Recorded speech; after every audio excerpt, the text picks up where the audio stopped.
keeping your shipping costs down is a key factor in keeping more money in your pocket.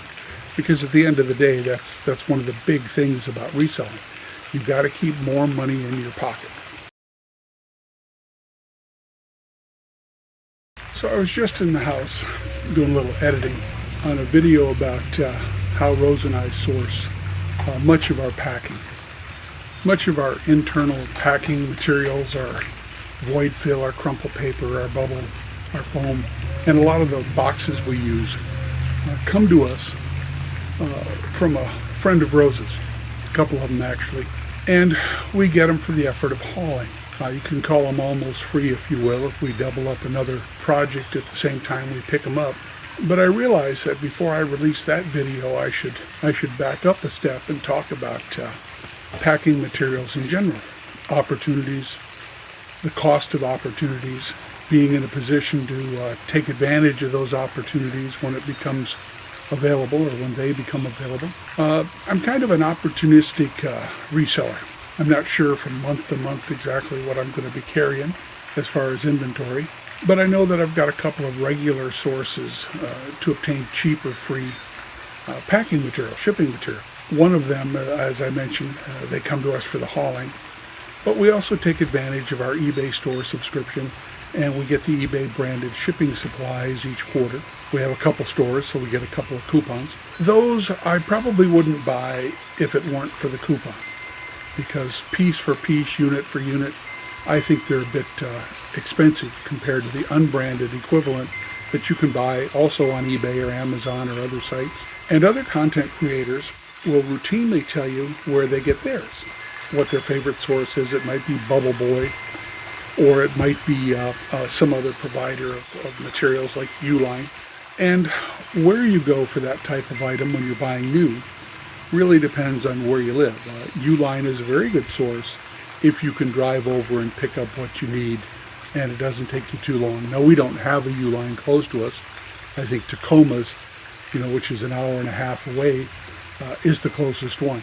So if you can find a local source for that type, whether it be rolls of newsprint or crumple paper or recycled material, you're often much better off. But if you're going to buy in volume or acquire in volume, you've got to be able to deal with it. Now, we happen to have a couple of lofts which we built into the two garages here on the property. One of them we put into the eBay garage before we even started bringing in shelving and stock.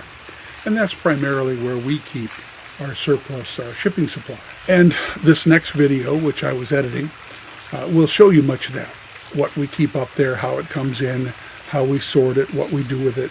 And in amongst that, I think that video runs a little long, but we've also included some tips on how to use that free material. But you're not going to find the same sort of material I do.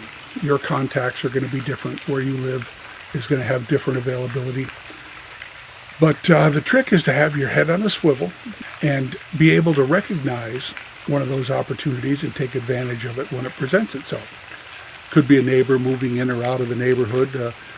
If they hired a professional mover, as my wife's friend did, we got hundreds of boxes full of crumple paper, so much so that we were giving it away.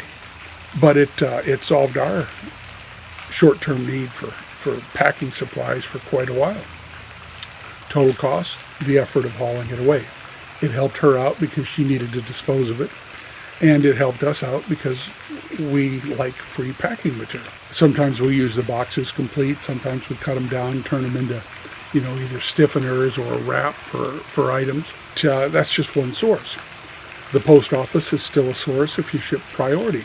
Up in the loft, you'll see I still keep the padded flat rate bubble mailers, and I still use a few of those a week because sometimes the weight to cost ratio is better in a flat rate package than it is in a Ground Advantage, even though Ground Advantage has taken over most of our shipping. To get that stuff in, there is a little work involved. You've got to remove the old labels or mark them out, and I like either the colored eBay branding tape or plain brown tape. I always kept brown tape around long before eBay began providing the colorful white tape with the colors or the pastel tape. But I'll use that opaque tape when I want to obscure a brand, a previous label, something like that. And I think it makes the box look better. When I was doing almost all priority packing for items over £1, I would get the little priority labels that the post office would give away free, and I'd cover the box information with those.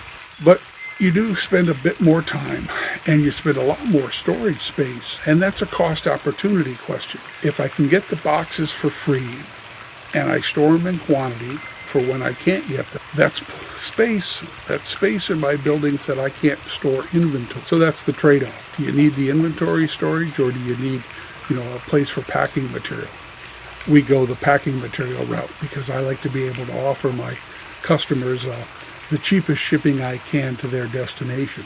And one of the ways we do that is, of course, keeping our costs down by taking advantage of recycle. And by recycled, I don't mean dirty old stuff that's been laying outside or gotten wet, but an awful lot of the products that come to us, Amazon boxes, for instance, as soon as they come in and we open them up and Rose gets out of them what she ordered, she gives me the box, I turn around, I recycle it. I use the opaque tape to cover the Amazon smile, and an eBay item gets shipped out in it, though their box quality isn't the best. When you're only talking about boxes of this size, it's fine. One of Rose's friends gives her all the Amazon boxes she gets. So you can also shop around. If you know you're going to need rolls of bubble, take advantage of some of these discounts that content creators have arranged with their suppliers. Put in code XYZ and get 10% off your next order. Watch for coupons. Keeping your shipping costs down is a key factor in keeping more money in your pocket. Because at the end of the day, that's one of the big things about reselling. You've got to keep more money in your pocket. So you're going to lose some time, because time, money, those all seem to be mutually exclusive, or at least they're at different ends of the seesaw. You'll often spend more time to save money, or you'll spend money to save time. And only you can decide for yourself which of those assets, because time and money, space, those are all assets to the reseller. So if you've got to take the time to use a heat gun to take labels off a box, well, that's time you can't be listing. If you've got to get out prices off of the items from where you source with something like a Scotty peeler, that's time you're spending. Now, the people who go out and buy retail arbitrage items have less prep time. And much is the same with I'm exchanging time. You'll see in that video where Rose spends a couple hours sorting through those bags, separating the peanuts from the bubble, from the crumple paper, and then reboxing it into smaller, tighter, organized units so that they can go up in the loft. And if I only want crumple paper, I only have to bring down crumple paper. So it all takes time and it all takes space. And only you can decide for your business model which one of those is a priority. They should all be, but which one is the biggest priority? So I'm going to go ahead and probably put this video up. I may add some other small topics to it. We'll take a look at that, and I'll get this one out before I put out the one on free shipping supplies, because free shipping supplies are just a part of the overall packing and shipping strategy. And just because we do it this way, by no means it's the only way to do it. Thinking about putting out a video on all the different ways to pack things like books and patches and small items like challenge cord. I'm looking forward to that video. I enjoy packing and shipping videos. I can talk about it for a while. Examples, I think, are every bit as good as just talk. But if you've got a different method and you want to share it with me, by all means, please do. Many of the methods I've picked up over the years, and we've been doing this nearly 30 years, have come from seeing how other people do it and saying, hey, that's better than what I got. I think I'll incorporate that. Or I'll add it to my arsenal of tools, and in a situation where it's better than what I used to do, I'll use that method, or at least I'll try it out and see how I like it. Because in innovation, trying new things, they're all good. A few years back, they invented this product that looked kind of like foam, and you folded it over the object you were and then you sealed around your object and you shipped it. But they wanted so much per roll. I don't think I've heard about that project in a couple of years. Obviously, it was a great product, but it wasn't really viable. And you'll pick up on the idea that I don't think overpacking does you much good in the long run. Your intent should be to pack any item in such a manner that it has a really good likelihood of arriving at the buyer. Why? Some people say it's to give the buyer a positive, feeling when they get the item and it looks good and they open it and they know you put some time in it. And that's all true. But the reality is I pack to make my life easier. I don't like returns. I don't like it when I'm told something broke upon arrival. All that takes my time. So my number one goal with packing is to keep me happy.